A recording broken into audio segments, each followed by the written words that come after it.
Halo anak-anakku sekalian, perkenalkan, nama saya Kak Anwar. Baik, Kak Anwar akan salam dulu ya. Assalamualaikum warahmatullahi wabarakatuh. Baik, bagaimana kabar anak-anak pada pagi hari ini? Alhamdulillah, luar biasa. Allahu Akbar. Alhamdulillah. Baik, marilah kita berdoa dahulu ya.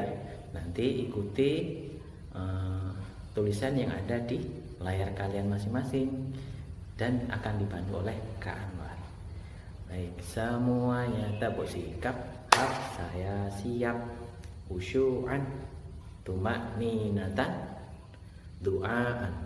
A'udzu billahi minasyaitonir rajim. Bismillahirrahmanirrahim. Alhamdulillahi rabbil alamin.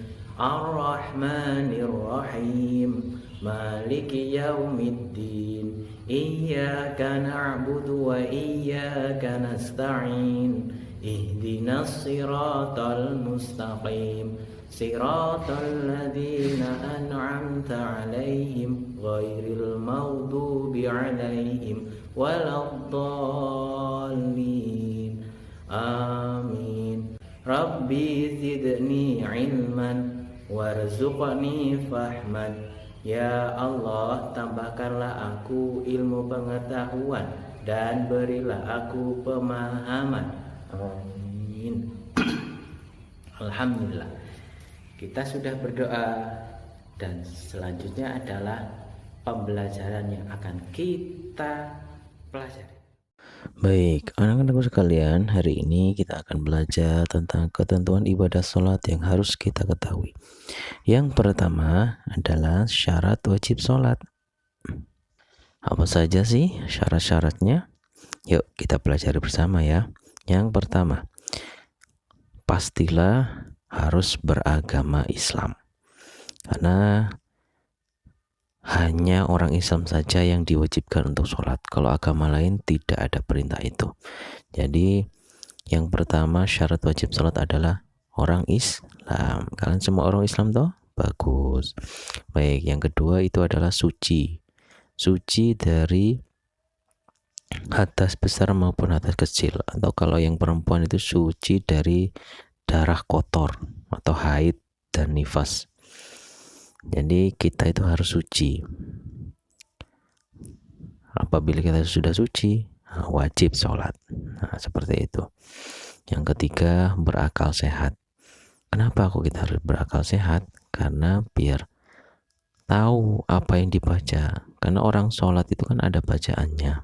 Jadi jika kita tidak berakal sehat, maka kita tidak bisa membaca bacaan-bacaan sholat serta gerakan-gerakannya tidak tertib atau tidak berurutan. Maka dari itu, kalau sudah berakal sehat, maka wajib untuk sholat.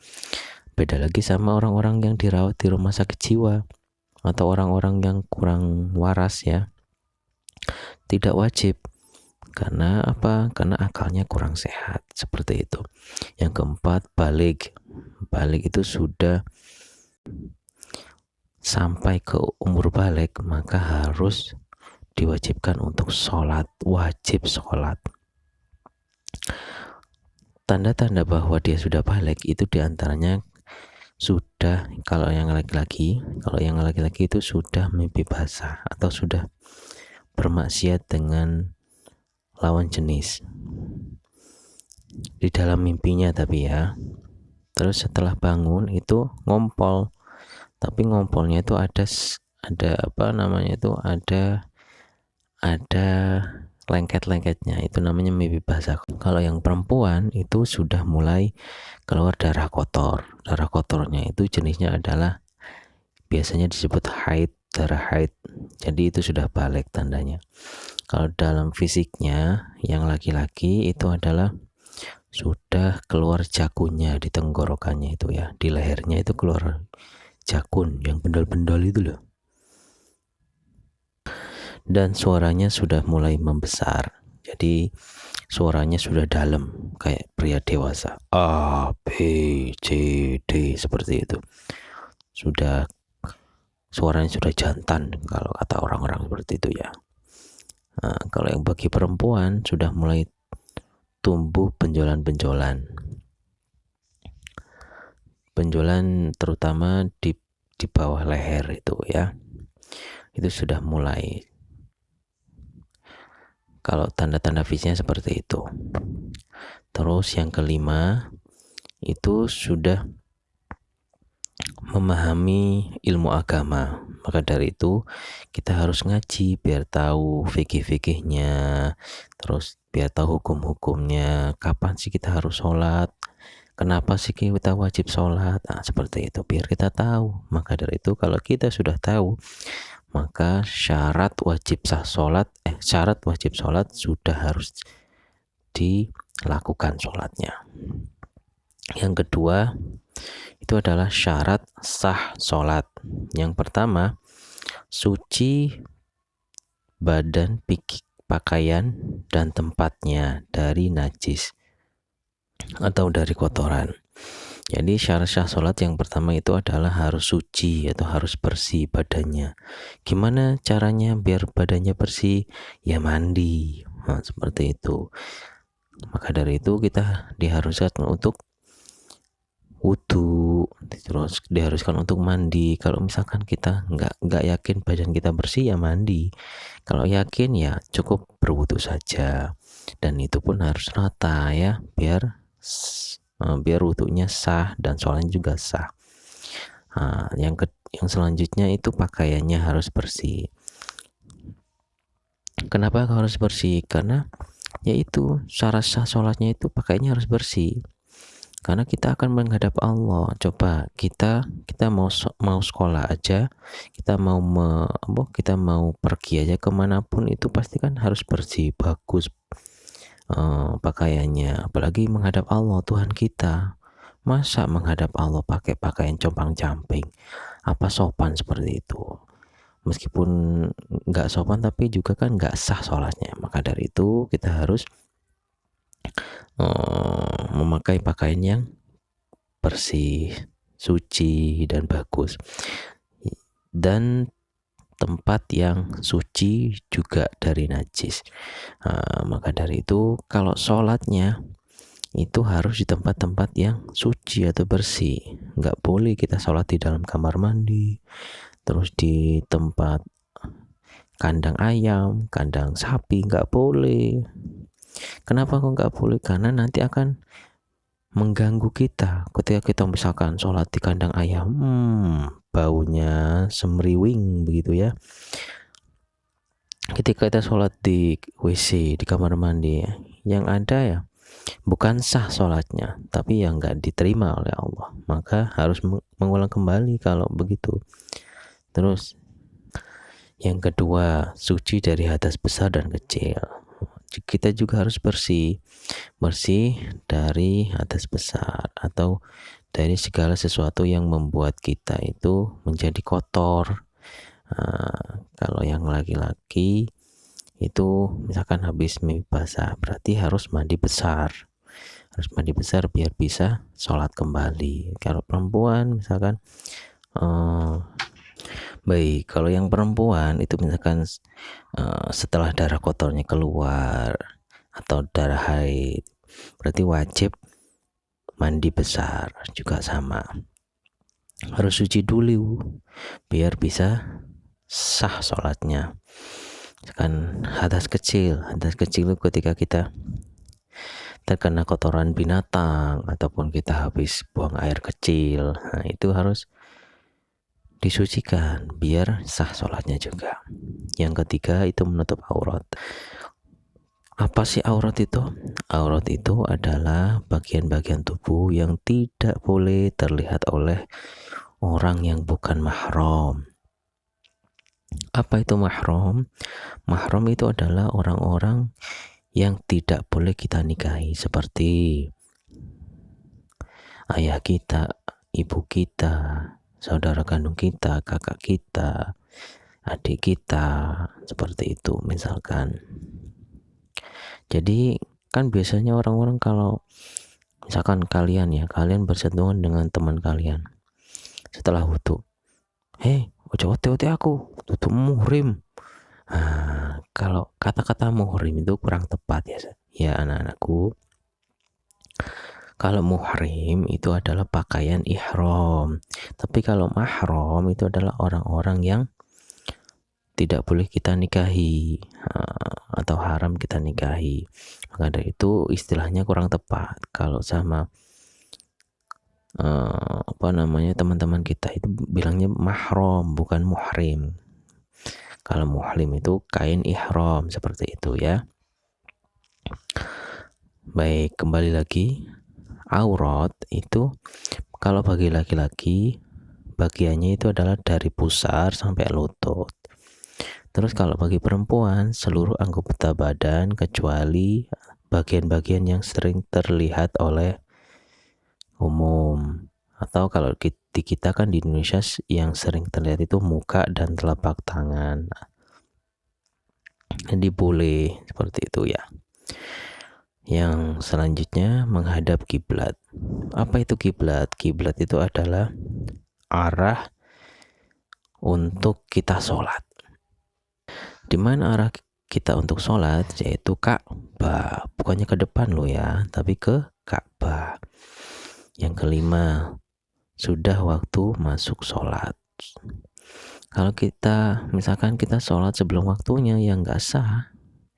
Maka dari itu kalau kita mau sholat itu dengarkan adzan dulu. Misalkan adzannya adzan subuh, dengarkan adzannya dulu, dijawab juga. Setelah adzan subuh baru kita boleh sholat. Itu sah sholatnya seperti itu. Baik, selanjutnya adalah rukun sholat. Rukun sholat itu ada 13 ya anak-anak. Yang pertama itu niat. Nomor 2 berdiri bagi yang mampu. Jadi kalau yang mampu berdiri ya berdiri. Kalau nggak mampu berdiri boleh duduk. Misalkan kalau ketika sakit boleh duduk. Ketika nggak kuat, kalau misalkan sakitnya itu nggak kuat, kalau duduk berarti berbaring. Terus kalau berbaring nggak kuat, bergerak terutama nggak kuat, berarti pakai isyarat. Jadi nggak ada alasan untuk tidak sholat. Yang ketiga itu takbiratul ihram. Takbiratul ihram itu adalah Allahu Akbar, seperti itu ya. Terus yang keempat membaca surat Al-Fatihah pada tiap rakaat. Kan sudah hafal tuh surat Al-Fatihah? Ya pasti sudah kelas 4 insyaallah hafal ya. Yang kelima ruku. Ruku dengan tumak nina. Dengan tumak nina itu maksudnya gerakannya itu sempurna. Yang keenam iktidal dengan tumak nina. Yang ketujuh sujud juga sama dengan tumak nina. Yang kedelapan duduk di antara dua sujud juga sama, harus tumak nina. Yang kesembilan duduk tasyahud awal ataupun tasyahud akhir. Yang ke-10 membaca bacaan tasyahud akhir. Yang ke-11 membaca sholawat Nabi pada tasyahud akhir. Kalian tahu toh sholawat? Ya pinter. Allahumma sholli ala sayyidina Muhammad wa ala ali Muhammad. Seperti itu ya. Yang ke-12 membaca salam yang pertama. Tahu salam? Tahu pasti ya. Assalamualaikum warahmatullahi wabarakatuh. Seperti itu. Yang ke-13 yang terakhir itu tertib rukunnya, maksudnya itu secara berurutan. Nah, itu rukun-rukun sholat. Yang selanjutnya sunnah sholat. Sunnah sholat yang pertama itu tentang gerakannya ya. Gerakannya ketika takbiratul ihram yaitu mengangkat kedua tangan sejajar dengan bahu, seperti gambar yang Pak Anwar kasih di layar kalian ya. Dan ujung jari hampir menyentuh daun telinga, berarti di bawah telinga ujung jari kita. Yang kedua membaca doa iftitah. Doa iftitah contohnya di sini nanti Pak Anwar akan perlihatkan di situ ya, di layar kalian. Baik, selanjutnya yang ketiga bersedekap. Bersedekap itu seperti gambar tersebut. Jadi tangan kiri ditaruh di dada kita, terus tangan kanan berada di atas tangan kiri kita sambil digenggam oleh tangan kanan kita. Seperti itu namanya bersedekap. Yang keempat, membaca ta'awudz sebelum membaca surat Al-Fatihah. Tahu toh bacaan ta'awudz? Ya, ta'awudz itu a'udzubillahi minasyaitonir rajim. Itu ta'awudz namanya. Yang kelima, membaca amin setelah membaca surat Al-Fatihah. Yang selanjutnya, membaca surat atau ayat Al-Quran setelah membaca surat Al-Fatihah pada rakaat pertama dan kedua. Jadi membaca surat atau ayat Al-Quran itu dilakukan pada saat rakaat pertama dan kedua ketika sholat maghrib, sholat isya, sholat duhur, sholat asyar, juga sholat subuh. Jadi kalau misalkan sholat asar, sholat duhur, sholat isya dan maghrib, itu rakaat ketiganya tidak usah membaca surat-surat pendek atau surat-surat dalam Al-Quran. Jadi cukup surat Al-Fatihah saja. Yang selanjutnya, mengeraskan bacaan surat Al-Fatihah dan surat atau ayat Al-Quran pada saat sholat maghrib, sholat isya, dan sholat subuh di rakaat pertama dan rakaat kedua. Jadi ketika sholat malam itu kan ada 3. Yang pertama sholat maghrib, sholat isya, dan yang terakhir sholat subuh. Jadi bacaannya harus dikeraskan atau dijaharkan ketika rakaat pertama dan kedua. Makanya imam-imam yang ada di masjid atau di Mekah itu selalu seperti itu. Jadi dikeraskan, a'udzubillahi minasyaitonir rajim, dan seterusnya. Jadi harus dikeraskan ketika membaca Al-Fatihah dan surat-surat pendek ketika sholat isya, sholat maghrib, dan subuh. Selanjutnya, mengangkat kedua tangan ketika saat takbiratul ihram, saat bangun i'tidal, dan saat bangun dari tahiyat awal. Jadi ketika kita bangun dari ruku atau i'tidal, itu mengangkat kedua tangan atau takbir lagi, takbir sambil mengangkat kedua tangan. Dan setelah tahiyat awal juga sama, setelah habis bacaan tahiyat awalnya terus bangun lagi untuk rakaat ketiga dan mengangkat kedua tangan lagi, seperti itu. Selanjutnya, mengarahkan pandangan ke tempat sujud. Jadi sunnah-sunnah sholat yang selanjutnya adalah mengarahkan pandangan. Jadi maksudnya mengarahkan pandangan itu melihat ke tempat sujud. Biar apa? Biar satu titik, biar fokus maksudnya. Jadi tidak melihat ke arah lain. Masa sholat kok melihat cicak yang lagi berbincang-bincang di atas? Ya nggak khusyuk jadinya nanti ya. Apalagi kalau sholat toleh kanan, toleh kiri, itu namanya salam, bukan sholat belum selesai udah salam lah, itulah menyelesaikan sendiri itu namanya ya. Jadi nggak boleh toleh seperti itu, biar nanti akhirnya nggak khusyuk akhirnya. Selanjutnya, meletakkan tangan di atas kedua lutut ketika duduk di antara sujud dan ketika duduk tasyahud. Nah, seperti gambar tersebut. Di tangannya ketika duduk di antara dua sujud, tangannya di atas lutut. Yang selanjutnya, membaca bacaan ruku, i'tidal, sujud, dan duduk di antara dua sujud. Jadi harus dibaca ya, jangan sampai nggak dibaca, nanti biar biar khusyuk. Yang selanjutnya, duduk iftirosh, duduk tawaruk ketika tasyahud akhir. Yang terakhir adalah mengucapkan salam kedua sambil menoleh ke kiri. Itu tadi ya. Yang selanjutnya, yang terakhir itu adalah hal-hal yang membatalkan sholat. Yang pertama adalah meninggalkan salah satu atau beberapa syarat sah atau rukun sholat. Jadi misalkan ketika kita lupa lupa berniat untuk sholat, malah niatnya makan, nah itu berarti batal. Misalkan Allahu Akbar tapi nggak niat mau sholat, nah itu namanya batal. Jadi harus niat itu boleh diucapkan ataupun boleh tidak. Jadi intinya niat sholat, seperti itu. Kalau misalkan selanjutnya badannya atau pakaiannya tidak suci, ya itu tidak sah sholatnya, atau membatalkan sholat, jadi harus diulang kembali. Jadi konsekuensinya adalah ketika batal sholat itu adalah harus mengulang kembali.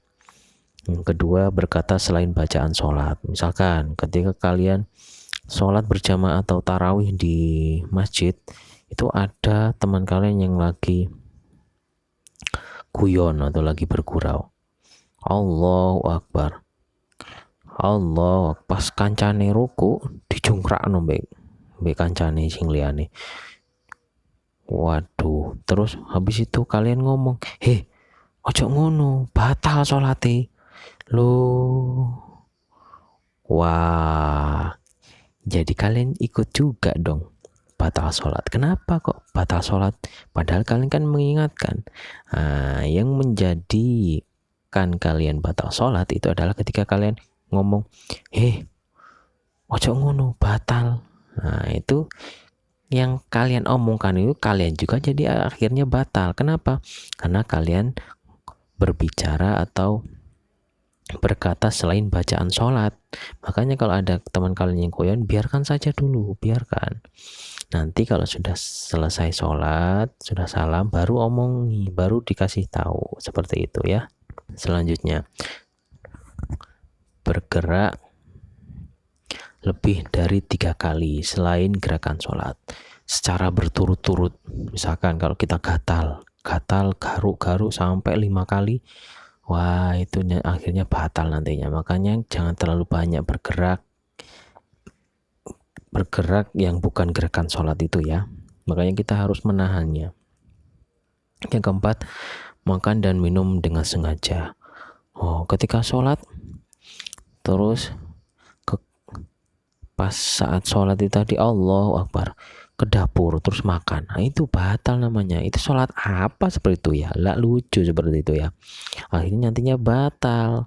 Kenapa? Karena makan ketika sholat itu ambil makanan atau makan, atau pas sholat kalian habis makan terus belum selesai makannya, belum habis, terus sholat Allah Akbar, seperti itu batal namanya. Jadi nggak boleh seperti itu.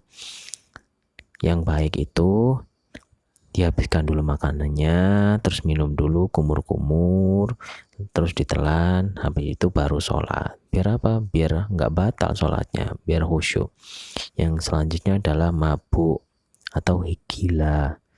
Mabuk, gila, atau hilang akal. Jadi ketika misalkan kalian mau sholat terus ada yang mabuk itu sendiri kan minum minuman keras, nggak boleh seperti itu, nggak boleh minum seperti itu karena diharamkan oleh Allah. Maka dari itu haram, maka dari itu batal. Dan ketika misalkan ada teman kalian yang sholat, ketika sholat Allahu Akbar terus ketawa-tawa sendiri atau hilang akalnya, ya batal sholatnya berarti. Terus selanjutnya batal wudunya. Nah, misalkan kita setelah sehabis wudhu ternyata ada bom yang keluar kayak bom Hiroshima, seperti itu. Wah, itu namanya batal wudhunya. Atau enggak kencing lagi, buang air kecil lagi di kamar mandi, namanya batal. Maka dari itu harus butuh lagi baru bisa sholat.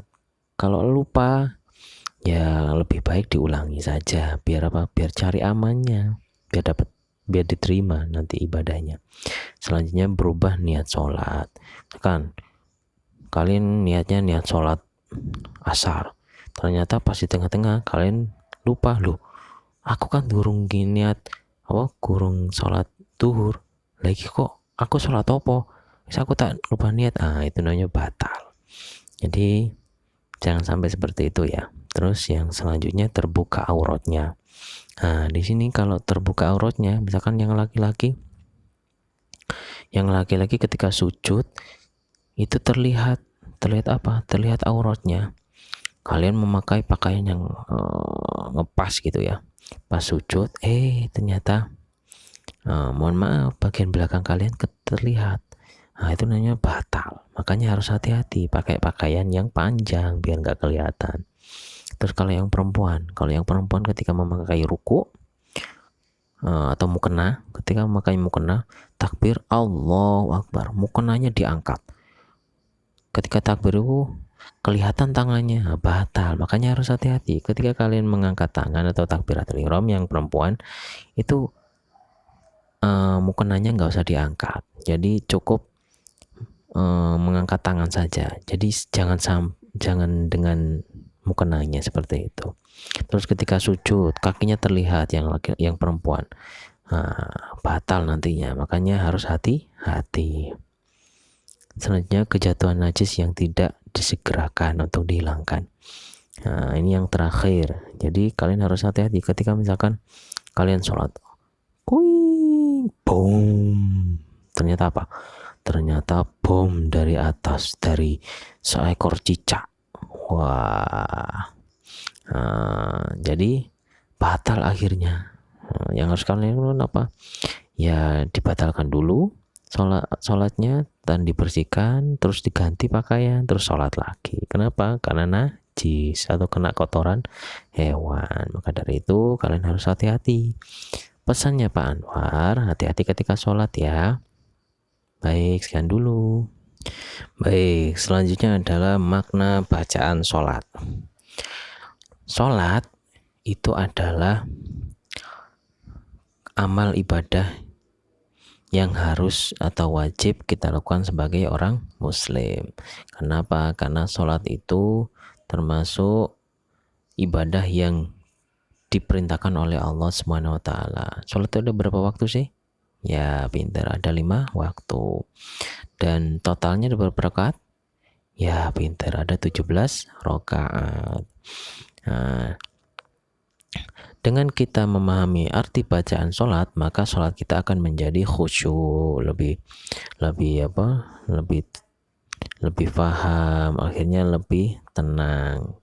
Jadi kalian ketika memahami bacaan sholat dan tahu artinya, insya Allah kalian akan menjadi khusyuk.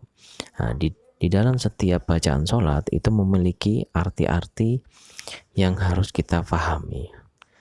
Jadi intinya di dalam bacaan sholat itu semuanya itu adalah doa. Dari bacaan iftitah, al-fatihah, surat-surat pendek, terus ruku, sujud, duduk tasyahud awal, tasyahud akhir, duduk iftirash, semuanya itu adalah doa yang ditujukan buat siapa? Buat Allah. Karena kita itu butuh kepada Allah, kita bergantung kepada Allah, tidak ada Tuhan selain Allah. Kalau kita kesusahan, minta semuanya kepada Allah. Maka dari itu kita harus khusyuk dalam beribadah kepada Allah, terutama sholat, karena sholat itu adalah tiang agama. Sholat itu adalah amalan yang pertama kali akan dihisap oleh Allah di akhirat nanti. Jadi nanti ketika kita dihisap, itu yang pertama kali ditanyakan adalah, ya apa sholatmu? Sholat ping piro? Bolong-bolong apa ora? Katanya Allah seperti itu. Makanya hati-hati. Nanti kalau kalian ditanya seperti itu, apakah mulut kalian yang menjawab? Bukan. Yang menjawab itu adalah tangan, kaki kalian atau anggota tubuh kalian yang lain, bukan mulut kita. Mulut kita nanti digembok, dikunci. Kenapa? Karena mulut kita itu sering berbohong. Yang menjadi saksi nanti itu adalah anggota tubuh yang lain dan pakaian kita. Nanti semuanya berbicara. Tangan kita yang berbicara, kaki kita yang berbicara, dan semuanya yang berhubungan dengan kita akan menjadi saksi. Pakaian kita juga nanti akan bersaksi. aku digawe turu, aku digawe sholat, aku digawe tuli, nanti gitu. Quran kalian juga akan menjadi saksi nanti. Aku sering diwoco, aku dirawat sampai diwoco. Nah, itu nanti yang akan menjadi penolong kalian. Jadi nggak ada yang bisa menolong kecuali amal kalian sendiri dan syafaat dari Allah serta Nabi Muhammad. Maka dari itu kalian harus hati-hati ketika beramal. Ketika punya Al-Quran, dirawat baik-baik. Terus kalian juga sama ketika sholat, itu juga harus memakai pakaian yang baik. Insya Allah nanti akan menjadi saksi, semuanya itu akan menjadi saksi, dan yang akan berbicara kepada Allah nanti mereka-mereka itu. Maka nanti ketika hisab itu mulut kita digembok, nggak bisa ngomong. Kenapa kok digembok? Ya seperti Pak Anwar katakan tadi, mulut kita itu sering berbohong. Baik, itulah makna ibadah sholat. Makna bacaan-bacaan sholat itu intinya adalah doa semuanya kepada Allah, untuk Allah, dan itu juga bertujuan buat kita mendapat pahala, agar kita itu senantiasa selalu ingat Allah. Makanya kita harus berdoa. Karena manusia itu lemah dan tidak bisa apa-apa. Jadi kalau Allah nggak ngasih kasih sayangnya, kita nggak bisa apa-apa. Maka dari itu kita harus senantiasa selalu berdoa, selalu khusyuk dalam sholat. Bisa ya anak-anak? Bisa dong. Selanjutnya itu adalah contoh-contoh ketika ibadah sholat kita khusyuk. Kalau ibadah kita khusyuk dan benar, insya Allah ada perilaku yang mencerminkan sholat itu benar. Jadi yang pertama itu adalah melatih kekompakan. Coba kalian lihat ketika sholat berjamaah, ketika imam bilang Allahu Akbar, apakah ada yang sami Allah limana? Enggak ada, sama semua. Kalau imam bilang Allahu Akbar, semua juga mengikuti.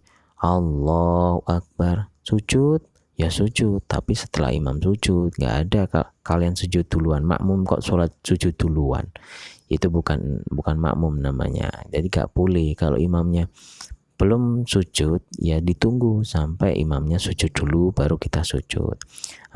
Itu tandanya sholat itu melatih kekompakan. Akhirnya kan kompak, semuanya sama, nggak ada yang beda. Yang kedua, mematuhi perintah ketua kelompok. Kenapa kau mematuhi perintah ketua kelompok? Kalau kita sholat, coba kalau imamnya bilang takbir Allahu Akbar, ikut ndak? Ikut namanya patuh namanya. Selanjutnya tidak marah jika dinasihati. Ketika sholat kita benar khusyuk, kalau kita dinasihati itu didengarkan dan dilakukan, bukannya tidak mendengarkan. Kalau sholat kita tidak baik atau tidak khusyuk, nantinya dikasih tahu, kau ini kok ngono gini, kau ini gak mau dengerin. Seperti itu. Dan selanjutnya adalah suka mengirimkan salam dan mendoakan sesama teman. Jadi kalau orangnya sholatnya khusyuk, itu pasti sering mendoakan. Assalamualaikum, itu kan berdoa mendoakan temannya. Kita harus juga wajib menjawab waalaikumsalam. Jadi seperti itu. Selanjutnya banyak sekali perilaku terpuji yang akan kita dapatkan ketika sholat kita bagus atau baik dan khusyuk, dan juga bisa menghindarkan perilaku yang kurang baik. Di antaranya itu suka marah-marah, terus suka meremehkan teman, egois, suka mencuri, suka meminta-minta, dan lain-lain. Maka dari itu, kalau sholat kita khusyuk, insya Allah banyak manfaatnya. Di antaranya yang pertama, dapat pahala dari Allah, dikasihi oleh Allah. Terus habis itu perilaku kita juga baik, dan insya Allah terhindar dari perilaku yang tidak baik. Itu tadi sudah selesai. Kita sudah belajar tentang keutamaan sholat, terus ketentuan sholat, terus makna bacaan sholat. Yang terakhir tadi itu adalah perilaku yang mencerminkan bahwa sholatnya khusyuk. Banyak sekali ya. Sekian dari Pak Anwar ya. Alhamdulillahirrahmanirrahim, pembelajaran kali ini sudah selesai. Baik, sebelum kita akhiri, marilah kita berdoa dahulu. Baik, semuanya tabuk sikap, saya siap, khusyu'an, tuma'ninatan, tu'aan. Allahumma arhamna bil Qur'an waj'alhu lana imaman wa nuran wa hudan wa rahmah. Allahumma dzakkirna minhu ma nasina wa 'allimna minhu ma jahilna warzuqna tilawatahu ana al-laili wa atrafan nahar waj'alhu lana hujjatan ya rabbal alamin. Subhanakallahumma wa bihamdika asyhadu an la ilaha illa anta astaghfiruka wa atubu ilaik. Assalamualaikum warahmatullahi wabarakatuh. Dadah teman-teman, see you next time ya. Ila liqa.